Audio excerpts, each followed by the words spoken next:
Première épître à Timothée, chapitre 5.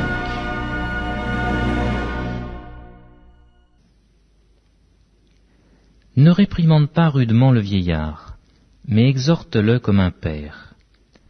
Exhorte les jeunes gens comme des frères, les femmes âgées comme des mères, celles qui sont jeunes comme des sœurs en toute pureté. Honore les veuves, qui sont véritablement veuves. Si une veuve a des enfants ou des petits-enfants, qu'ils apprennent avant tout à exercer la piété envers leur propre famille, et à rendre à leurs parents ce qu'ils ont reçu d'eux, car cela est agréable à Dieu. Celle qui est véritablement veuve et qui est demeurée dans l'isolement met son espérance en Dieu et persévère nuit et jour dans les supplications et les prières. Mais celle qui vit dans les plaisirs est morte, quoique vivante. Déclare-leur ces choses, afin qu'elles soient irréprochables. Si quelqu'un n'a pas soin des siens, et principalement de ceux de sa famille, il a renié la foi, et il n'est pire qu'un infidèle. Qu'une veuve, pour être inscrite sur le rôle, n'ait pas moins de 60 ans, qu'elle ait été femme d'un seul mari, qu'elle soit recommandable par de bonnes œuvres, ayant élevé des enfants, exercé l'hospitalité, lavé les pieds des saints, secouru les malheureux, pratiqué toute espèce de bonne œuvre.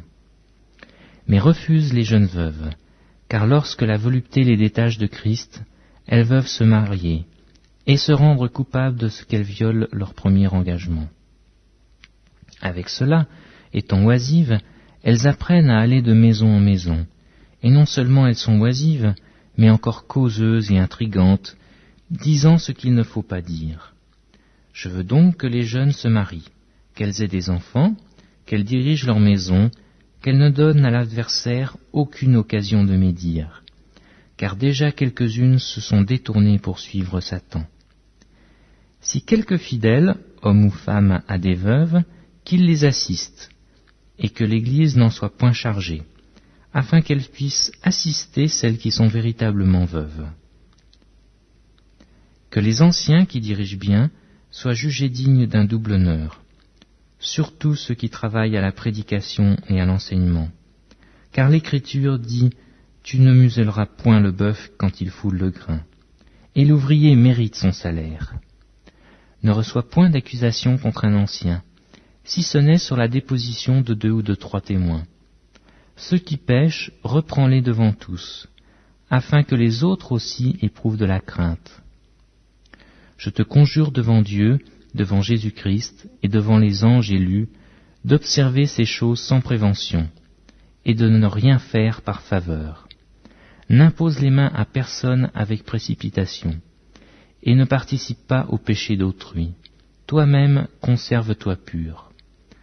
Ne continue pas à boire que de l'eau, mais fais usage d'un peu de vin, à cause de ton estomac, et de tes fréquentes indispositions.